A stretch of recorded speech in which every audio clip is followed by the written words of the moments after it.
एवं 18वीं सदी के उत्तरार्ध में यानी 1767 से लेकर 1819 के बीच के झारखंड के इतिहास के पन्ने पलटते हैं। सही कहा।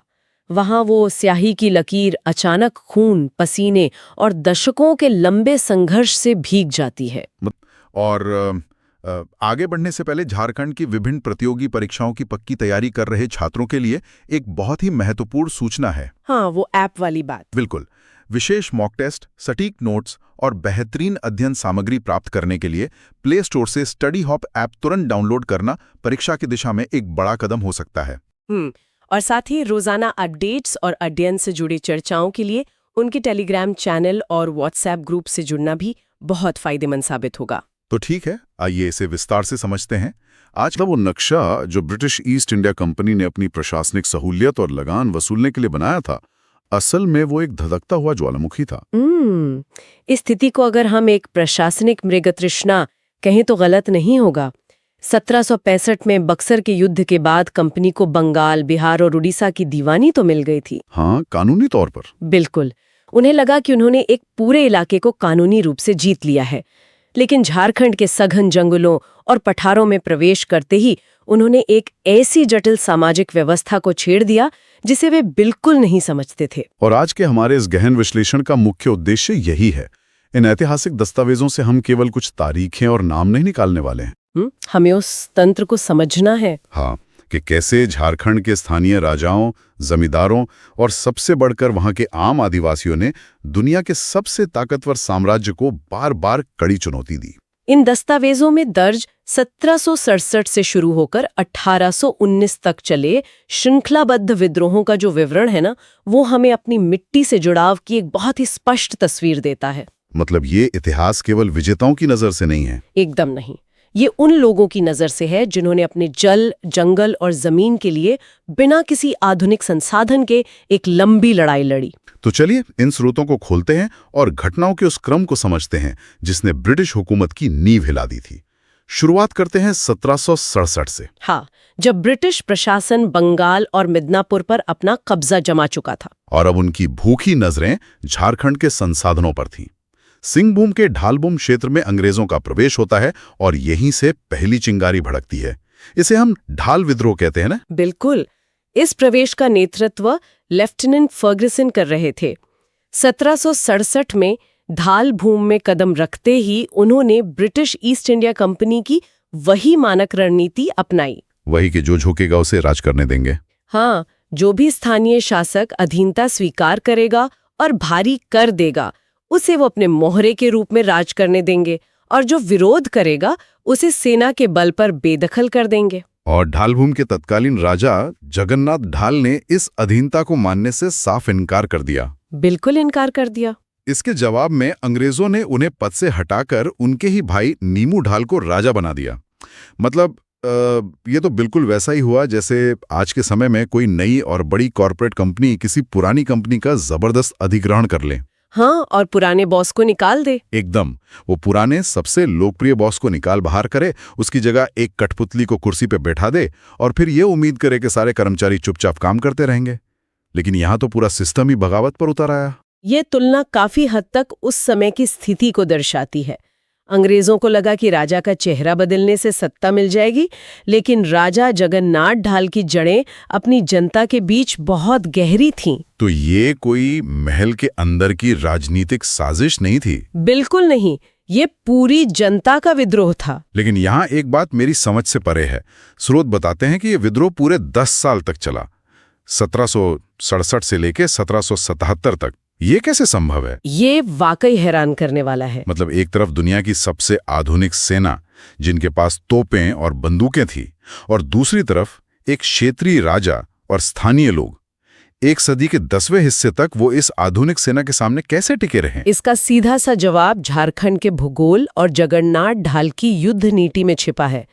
देखिए, ब्रिटिश सेना खुले मैदानों में आमने सामने की लड़ाई लड़ने के लिए प्रशिक्षित थी। हाँ, वो जो लाल कोट पहनकर मार्च करते थे। बिल्कुल, वे सीधी रेखाओं में मार्च करते थे और उनके लाल कोट हरे भरे जंगलों में दूर से ही चमकते थे। दूसरी ओर ढालभूम का इलाका घने जंगलों, पहाड़ियों और दुर्गम घाटियों से भरा हुआ था। ओहो, तो स्थानीय लोगों ने गुरिल्ला युद्ध शुरू कर दिया। हाँ, छापामार युद्ध की रणनीति अपनाई। मैं समझ गया, यानी वे जंगलों में छिपकर अचानक हमला करते और फिर गायब हो जाते। अंग्रेजों के लिए तो ये एक अदृश्य दुश्मन से लड़ने जैसा रहा होगा। एकदम। अंग्रेज अधिकारी जैसे लेफ्टिनेंट रुक और कैप्टन मॉर्गन ने इस विद्रोह को कुचलने के लिए कई सैन्य कार्रवाइयां की।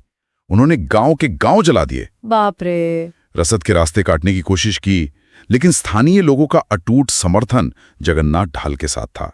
जब जनता ही सेना बन जाए ना, तो किसी भी बाहरी ताकत के लिए वहां टिकना असंभव हो जाता है। तो क्या 1777 में 10 साल के इस थका देने वाले संघर्ष के बाद अंग्रेजों को अपनी रणनीति बदलनी पड़ी? उन्हें पूरी तरह से पीछे हटना पड़ा।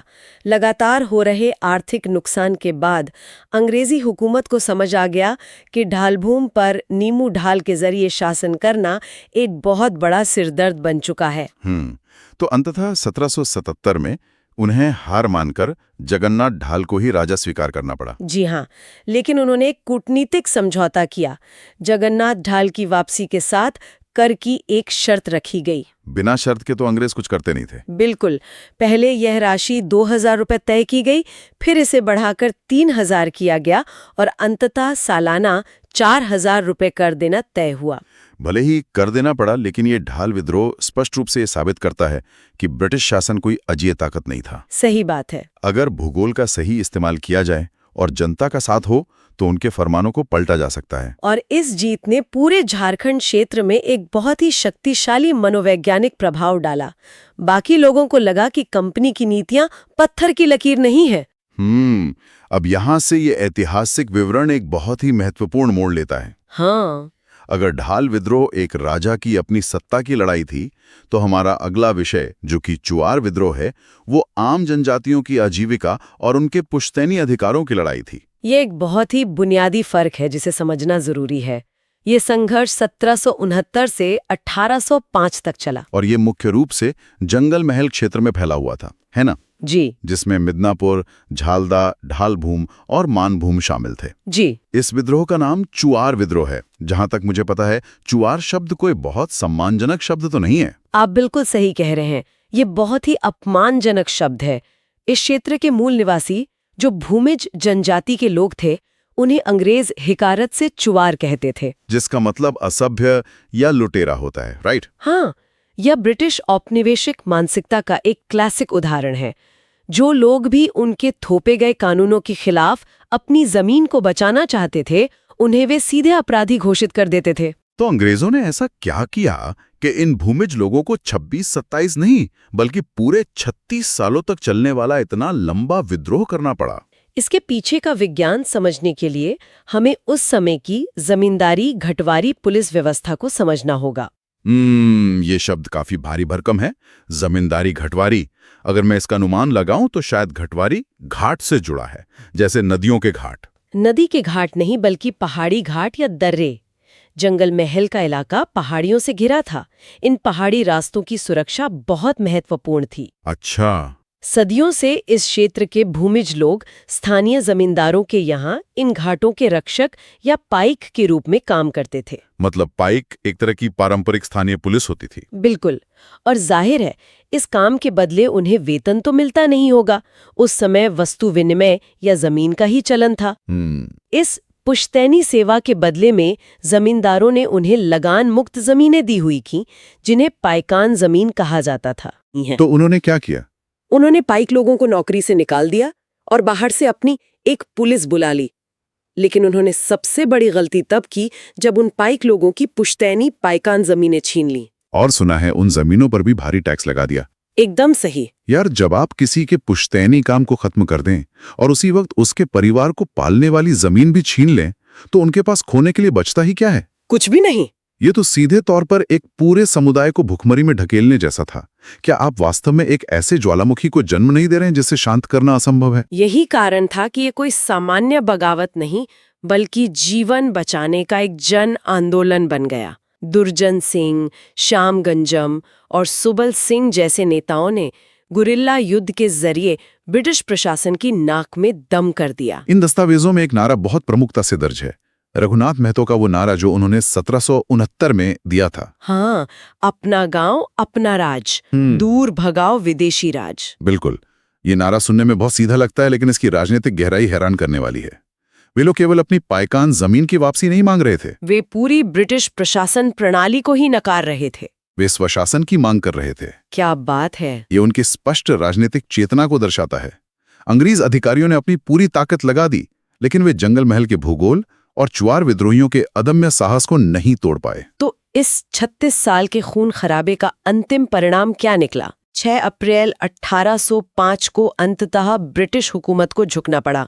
उन्हें जमींदारी, घटवारी, पुलिस व्यवस्था वापस लानी पड़ी। बाहरी पुलिस को हटा दिया गया। हाँ, और सबसे महत्वपूर्ण बात, पाइक लोगों की जो पाइकान जमीनें छीनी गई थीं, वे उन्हें वापस लौटा दी गईं। ये एक अविश्वसनीय ऐतिहासिक तथ्य है। 1805 वो समय था जब ईस्ट इंडिया कंपनी भारत के बड़े बड़े साम्राज्यों को निगल रही थी। और यहाँ जंगल महल के आदिवासियों ने उन्हें अपने ही बनाए गए कानून वापस लेने पर मजबूर कर दिया। लेकिन क्या अंग्रेजों ने जंगल महल से ये सबक सीखा कि स्थानीय परंपराओं में दखल देना भारी पड़ सकता है? बिल्कुल नहीं। सत्ता का नशा अक्सर इतिहास के सबक भुला देता है, और इसका सबसे बड़ा प्रमाण हमें पलामू में मिलता है, जहां अंग्रेजों ने सीधे राजशाही और गद्दी के उत्तराधिकार में ही हेरफेर करना शुरू कर दिया। जी, यहाँ हमें चेरो विद्रोह और भोक्ता विद्रोह की उलझी हुई लेकिन बेहद महत्वपूर्ण कहानी देखने को मिलती है। पलामू का ये परिदृश्य सच में एक राजनीतिक थ्रिलर जैसा है। इन स्रोतों को देखने से पता चलता है कि 1770 के आसपास यहाँ गद्दी के लिए एक तीखा संघर्ष चल रहा था। एकदम सही। एक तरफ थे चेरो वंश के राजा चित्रजीत राय और उनके सबसे वफादार दीवान जयनाथ सिंह। यहाँ ये स्पष्ट करना बहुत जरूरी है कि दीवान जयनाथ सिंह कोई साधारण मंत्री नहीं थे। वे खुद एक बहुत ही प्रभावशाली भोक्ता सरदार थे। बिल्कुल। पलामू की राजनीति की असली ताकत इसी चेरो और भोक्ता गठबंधन में थी। दोनों एक दूसरे के मजबूत समर्थक थे। और ब्रिटिश अधिकारी कैप्टन कैमेक ने इसी गठबंधन को तोड़ने की ठानी। अंग्रेजों की वही पुरानी फूट डालो और राज करो की नीति। हाँ, कैम्पटन ने पलामू की गद्दी के एक अन्य दावेदार गोपाल राय का समर्थन करना शुरू कर दिया, जो अंग्रेजों के हाथ की कठपुतली बनने को तैयार था। कैम्पटन जानता था कि सीधे हमला करना भारी पड़ सकता है, इसलिए उसने दीवान जयनाथ सिंह को संदेश भेजा कि अगर वे राजा चित्रजीत राय का साथ छोड़ दे और कुछ शर्तें मान लें तो उन्हें सत्ता में बड़ा हिस्सा मिलेगा। कैमक का सोचना था कि हर व्यक्ति की एक कीमत होती है, लेकिन जयनाथ सिंह ने उस समझौते को साफ तौर पर ठुकरा दिया। और इसी इनकार के साथ 1770-71 के उस संघर्ष की शुरुआत हुई जिसे हम भोक्ता विद्रोह कहते हैं। अगर हम इसे व्यापक परिप्रेक्ष्य में देखें तो भोक्ता विद्रोह और चेरो विद्रोह दो अलग अलग घटनाएं नहीं थी, है ना? बिल्कुल नहीं। जमीनी हकीकत में भोक्ता विद्रोह चेरो विद्रोह के प्रथम चरण का ही एक पूरक और अभिन्न हिस्सा था। मतलब चूंकि इस लड़ाई का नेतृत्व जयनाथ सिंह कर रहे थे, जो एक भोक्ता सरदार थे, इसलिए इसे भोक्ता विद्रोह का नाम दे दिया गया। लेकिन लड़ाई तो राजा चित्रजीत राय को गद्दी पर बनाए रखने की ही थी। एकदम सटीक। जब जयनाथ सिंह ने समझौता ठुकरा दिया तो कैप्टन कैमेक ने एक बड़ी सेना के साथ पलामू पर धावा बोल दिया। और नतीजा क्या हुआ? पलामू की पारंपरिक सेना ब्रिटिश तोपखानों के सामने टिक नहीं पाई। चित्रजीत राय और जयनाथ सिंह को पलामू का किला छोड़कर रामगढ़ की ओर भागना पड़ा और गोपाल राय को राजा बना दिया गया। तो पहले चरण में अंग्रेजों ने गद्दी पर अपना नियंत्रण स्थापित कर लिया, लेकिन पलामू में बिठाई गई इस नई कठपुतली सरकार ने समस्या को सुलझाने के बजाय और बढ़ा दिया। हाँ, क्योंकि गोपाल राय और उसके बाद आने वाले शासकों ने मनमाने ढंग से टैक्स बढ़ाए और बाहरी पुलिस को बढ़ावा दिया। और इसी भारी असंतोष ने चेरो विद्रोह के द्वितीय चरण को जन्म दिया, जो 1800 से 1802 के बीच चला। 1800 ईस्वी में इस दूसरे चरण का नेतृत्व भूखंड सिंह ने किया, जिन्हें कई दस्तावेजों में भूषण सिंह भी कहा गया है। आम लोग और नाराज चेरो सरदार उनके साथ आ गए। तो अंग्रेजों ने इस विद्रोह को कैसे संभाला? कर्नल जोन्स को एक बड़ी सैन्य टुकड़ी के साथ पलामू भेजा गया। कर्नल जोन्स ने एक बहुत ही क्रूर दमन चक्र चलाया और आखिरकार 1802 में भूखंड सिंह को गिरफ्तार कर लिया गया। और खौफ पैदा करने के लिए अंग्रेजों ने भूखंड सिंह को फांसी दे दी। ये बहुत ही खौफनाक था। लेकिन इसके बावजूद चेरो विद्रोह शांत नहीं हुआ। अभी तीसरा और अंतिम चरण बाकी था, 1817 से 1819 का वो दौर। हाँ, इस दौर में अंग्रेजों ने एक ऐसा फैसला लिया जिसने पलामू को पूरी तरह से सुलगा दिया। 1815 की वो घटना जब उन्होंने चेरो वंश के अंतिम शासक चूड़ामन राय को अयोग्य करार देकर पलामू के किले को नीलाम कर दिया। बिल्कुल। और इसे एक बाहरी जमींदार देव के घनश्याम सिंह को बेच दिया गया। कल्पना कीजिए, एक ऐसा किला जो सदियों से आपके समुदाय के सम्मान का प्रतीक है, उसे किसी अजनबी को बेच दिया जाए। ये तो एक टाइम बॉम्ब सेट करने जैसा था। आप इसे एक सांस्कृतिक टाइम बॉम्ब कह सकते हैं। पलामू की जनता ने एक बाहरी व्यक्ति को अपना स्वामी मानने से साफ इनकार कर दिया। और यहीं से शुरू हुआ चेरो विद्रोह का तीसरा चरण। 1817 में शिव प्रसाद सिंह और राम बख्श सिंह के नेतृत्व में एक भयंकर विद्रोह हुआ। उन्होंने पूरी ब्रिटिश प्रशासनिक मशीनरी पर चौतरफा हमला बोल दिया। स्थिति इतनी बेकाबू हो गई कि अंग्रेजों को रफसेज को भेजना पड़ा।